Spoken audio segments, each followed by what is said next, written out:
Le taux de rendement pondéré selon la valeur monétaire et en fonction du temps. Il y a une différence importante entre le taux de rendement pondéré selon la valeur monétaire et le taux de rendement pondéré en fonction du temps. La nouvelle règle du MRCC2 exige que les institutions financières vous fournissent un taux de rendement pondéré selon la valeur monétaire, qui peut être considéré comme votre taux de rendement personnel sur l'argent investi. Un taux de rendement pondéré selon la valeur monétaire prend en compte vos cotisations, les distributions réinvesties, les frais et les retraits de votre portefeuille au fil du temps. Ces sommes représentent les mouvements de l'encaisse et peuvent avoir des conséquences sur votre taux de rendement personnel. Prenons un exemple simple et hypothétique pour expliquer comment le taux de rendement pondéré selon la valeur monétaire diffère de celui pondéré en fonction du temps. Commençons avec le calcul du taux de rendement pondéré en fonction du temps. C'est le calcul qui est utilisé, par exemple, sur le matériel marketing des fonds communs de placement. Disons que nous avons un fonds commun de placement qui réalise une bonne performance pendant la première année avec un gain de 25 %.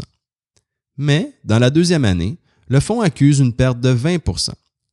Pour calculer le taux de rendement pondéré en fonction du temps, qui ne tient pas compte des dates de cotisation ou des retraits, nous pouvons utiliser n'importe quel montant total d'investissement et voir ce qui se produit sur les 2 ans sans avoir fait d'apport ou de retrait durant cette période.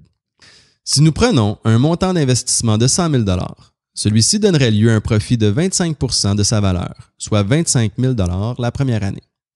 Nous commençons l'année 2 avec 125 000 $.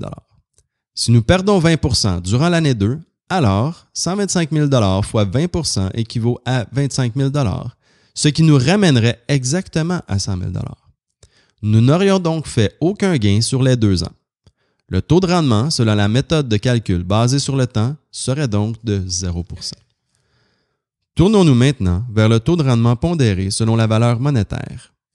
Rappelons-nous que les apports et retraits d'argent ont des incidences sur ce calcul.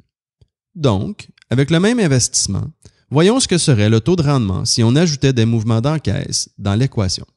Au lieu d'investir 100 000 $ la première année, nous investissons 50 000 $ dans le fonds au début de chaque année. La première année, notre 50 000 $ initial prend 25 % et augmente en valeur à hauteur de 62 500 $. Par la suite, nous investissons un autre 50 000 $. Ajouté aux 62 500 $, cela nous donne un investissement total de 112 500 $ au début de l'année 2. Mais nous savons que l'année 2 accuse une perte de 20 %. Une perte de 20 % sur 112 500 $ nous amène à 90 000 $. Puisque nous avions placé moins d'argent dans la première bonne année et plus d'argent dans la deuxième mauvaise année, notre taux de rendement pondéré selon la valeur monétaire est effectivement de moins 6,83 %. Comme vous le voyez, même en utilisant la même performance de fonds, nous pouvons finir avec 2 calculs de taux de rendement complètement différents.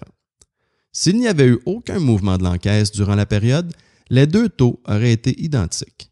Mais dès que nous prenons en considération le moment des cotisations ou des retraits, les taux commencent à être différents. C'est pour cette raison que le taux de rendement pondéré selon la valeur monétaire est considéré comme un taux de rendement personnel.